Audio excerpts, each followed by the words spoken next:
안녕하세요. 지금 한국은행조차 이제 부동산 PF 대출 관련해 가지고 지원을 제대로 해주면 안 된다라고 이야기하고 있습니다. 둔촌주공 살리기가 한국의 출산율을 죽이는데 큰 역할을 했다라고 이야기하고 있습니다. 저러한 뉴스가 나온다라는 게 어떤 의미일까를 한번 생각해 봤습니다. 지금 현재 한국의 경제 수장이라는 놈들이 다 엇박자를 내고 지 꼴리는 대로 지금 하고 있습니다. 윤석열 대통령도 지금의 이 상황을 제대로 파악하거나 좀 엄중하게 내다보고 대응하고 이러고 있는 것 같지 않습니다. 그냥 놀러 다니는 것 같다라는 생각이 드는 건 왜일까요? 일관성 있지 않은 그런 모습들인 것 같습니다.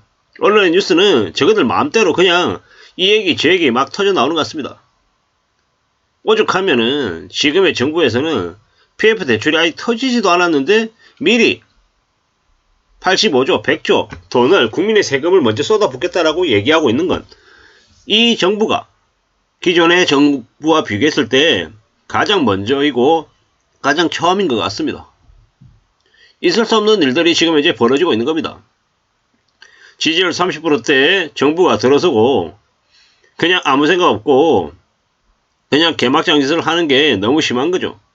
문재인 때도 개막장 짓을 했습니다만은 적어도 문재인 때는 눈치는 보는 것 같았고 적어도 목소리는 어느 정도 일관성 있는 것처럼 보였습니다.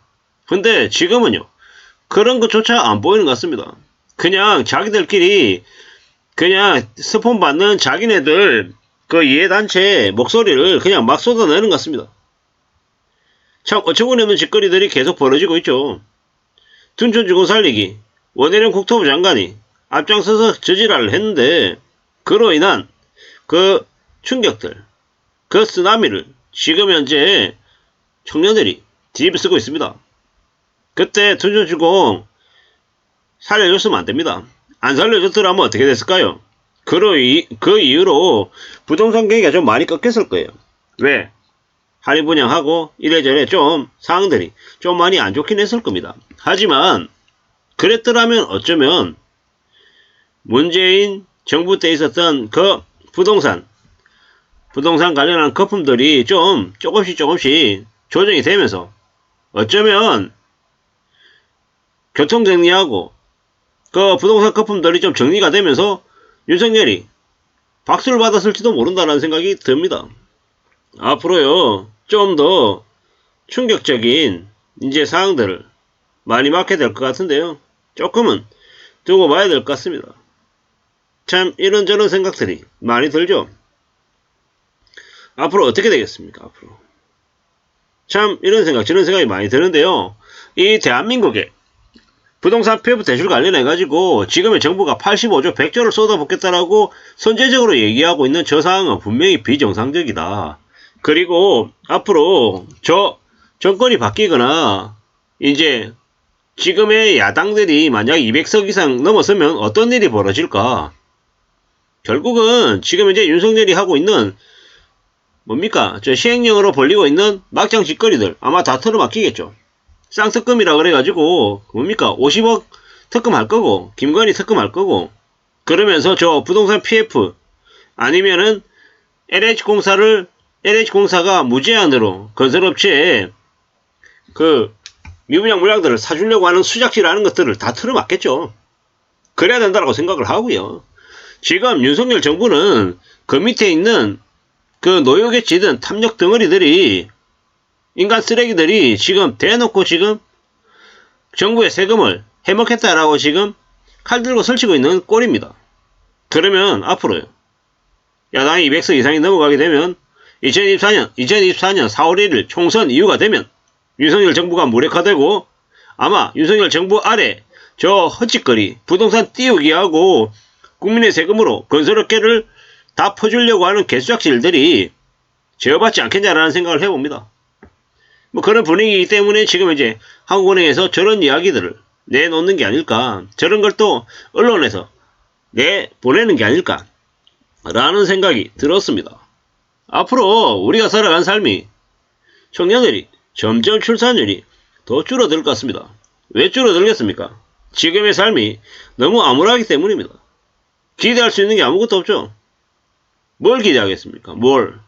지금의 나라에, 지금의 세상에 청년들에게 엮으려고 다 꼬드겨 가지고 대출, 전세 대출 7억까지 해주겠다라고 얘기해가지고 빚쟁이로 다 전락시키고 이제 와가지고는 청년들에게 의지가 없다, 열심이 없다, 열정을 내보이지 않는다, 이놈들이 전부 다 엮어내가지고 투기해서 저렇게 망한 거다, 이런 소리 하고 있고, 한쪽에서는 전세 사기 당하게 만들어가지고 전세 사기로 살아야 되나 어째야 되나 뭐 인생을 수십 년을 강탈당한 청년들이 너무도 많은데, 그 관련해가지고는 지금의 정부가 제대로 된 대응을 하고 있지도 않고 오로지 건설사 살리기에만, 건설사들의 빚을 대신 갚아주겠다라고 앞장서서 저렇게 말하는 경제 매국노 놈들, 최상무, 김주연, 이복현, 이런 놈들만 있다라는 겁니다. 겁나가지고 겁쟁이로 제대로 금리를 올리지 않았던 이창용까지 해서 말입니다. 이게 지금 이제 벌어지고 있는 일인데 앞으로 어떤 삶을 살게 될까요? 지금의 청년들이 말입니다. 지금의 청년들이 집을 살 수 있나? 없습니다. 청년들은 집을 살 수 없습니다. 왜냐? 이미 걸려든 이들은 너무도 많고 그들은 이미 고통 속에 살고 있는 거고요. 이제 건설업계들은 이제 청년들을 비웃는 거죠. 병신 같은 놈들. 내가 예전보다 30% 50% 100% 비싸게 분양가를 해도 아무 생각 없이 개돼지처럼 들어와가지고 꾸역꾸역 사주는 놈들, 한심한 놈들. 너희들은 그냥 개돼지야. 이렇게 대놓고 얘기하고 있는 겁니다. 최근에 와서야 좀 그래도 정신 차리고 냉정하게 바라보려고 하는 사람들이 있긴 하지만, 좀 더 냉정하게 바라보면 지금의 정부가 저러한 짓거리들을 만들었다라는 겁니다. 물론 이전 정부도 마찬가지고요. 참 많은 생각들이 듭니다. 앞으로 더욱더 우려스러운 일들이 계속될 것 같습니다. 어쩌려고 이러는 걸까? 저들은 앞으로 또 어떤 삶을 살려고 하는 걸까? 많은 생각들이 듭니다. 대한민국에 최소한의 견제나 아니면 방지할 수 있는 그런 세력들이 필요한 것 같습니다. 누가 뭐라고 해도 좀 냉혹하게, 냉정하게 지금의 현실을 살펴봐야 될 것 같습니다. 누가 뭐라고 해도 지금의 세상은 정상이 아닌 비정상 개막장입니다.